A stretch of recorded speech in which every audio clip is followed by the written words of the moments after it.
Hi everybody, I'm Chief Meteorologist Lindsay Storrs. I wanted to give you an update on this storm that is going to just wreak havoc across the eastern states this weekend. Heavy snow. We're going to see freezing rain that will create ice accumulation back there for many important airport hubs like Dallas and Atlanta, Charlotte, Nashville. They're all going to get ice accumulation. We could see a ½ inch to an inch of ice accumulation in some of those areas back there. Plus, you could get some very heavy snow, 8 to 16 inches in some locations back toward the east. So this is going to be a huge storm. Now, it's going to impact Utah today, but it's really not going to be a big storm for us. So I wanted to explain exactly what is going on here. So let me flip this around. Here we go. Okay, so let me show you what I'm looking at. Let me position this a little bit better. Okay, so we've got this storm right here off the Baja California coastline. We also have a cold front, which is bringing some pretty chilly air in from Canada. So this is the setup that we've got. As we go throughout the day in Utah, watch, we're just going to see a few little hit and miss showers, but it's really back east. Once this storm gets past the Rockies, it starts to tap into all this warm, moist air in the Gulf, and it starts to yank it up into the Great Plains. Now, the reason that's a problem is that they already have a lot of cold Canadian air in place. I'm sure you've heard about how cold it is right now in Minneapolis. Their high today in Minneapolis is not going to get above 0. Omaha's high today is in the single digits. So they already have this really cold layer of air at the surface. And now this low pressure system is going to start pulling in that warm, moist air. Now, warm air is less dense than cold air. So that cold Canadian air is sitting right at the surface. Up above it is where all of this is going to move in from the Gulf. And so as we pull all that warm, moist air on top of cold air, it's just going to wreak havoc out there. So you can see by tonight, this is tonight at midnight. Hopefully you can see that. We're already looking at snow across Kansas, Oklahoma, portions of Arkansas. This pink right here by tonight across Texas, southern Oklahoma, southern Arkansas, that is the potential for freezing rain. We don't get freezing rain a whole lot here in Utah, but basically it is rain because, again, you've got that warmer air up above and then the cold air below. So as the rain falls through that warm layer and then into the cold layer, it doesn't have time to refreeze. And so it hits the frozen ground and it just instantly sticks. Think of it as like a glaze on a glazed donut. That's kind of what it's like. It just creates this sheet of ice. So where you see the pink on this, that's where they are going to get an ice storm. Now it sticks to roads, it sticks to power lines, it sticks to everything, tree branches. And so this thing can bring down tree branches. It can bring down power lines. I don't know if you remember several years ago, we had an ice storm in Texas and some of them were without power for weeks. So this could be kind of a similar setup where it's going to take them a little while to recover from this storm. So again, this is tonight. This is just the beginning. Let me push it forward to Saturday morning. This is Saturday at 8 a.m. You can see how we're still getting ice from Dallas, now back over toward Memphis. North of that, we are seeing snow up into southern Missouri.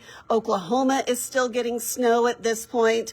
Now I'll push it to Saturday evening, see how everything just kind of shifts, but we still have the potential for snow and ice back here in Texas. Now, keep in mind that Dallas is a huge hub for airline travel, and we are going to be looking at a situation where the airports there may end up having to close because of the ice accumulation, ice on the planes, ice on the runways, things like that. Same for Nashville. So, of course, this is going to create a lot of delays, a lot of cancellations, and then you get that ripple effect across the country. So we are going to see effects to airline travel nationwide this weekend as this storm moves across the country. I'll push this forward to Sunday morning. Now, at this point, the plains are pretty much done with the freezing rain and the snow, but it's just shifting to the east. So from St. Louis up to Chicago through Indiana and Ohio and then up into the northeast, that's their time frame for seeing that heavier snow. The ice potential at this point is moving toward Washington, D.C. The Carolinas are seeing a little bit of ice. We might even have a little bit of ice back here in Mississippi and portions of Louisiana by Sunday morning. Then Sunday evening, it shifts farther to the east. You can see how the storm is beginning to exit the nation at that point off the east coast.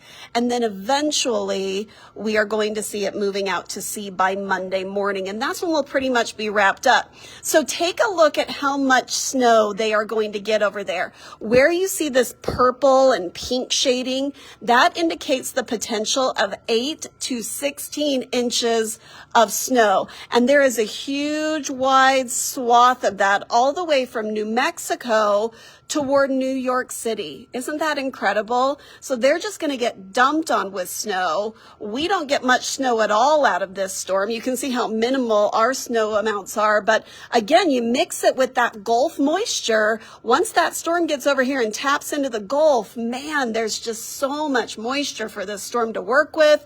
And that's why they're going to get that heavy snow. Now let's talk about ice accumulation. We were talking about that freezing rain event and how they're going to get an ice storm here. Anywhere that you see pink and purple is where we have the potential for seeing ice accumulation on roads, trees, cars, power lines. So this is going to cause a big problem down here.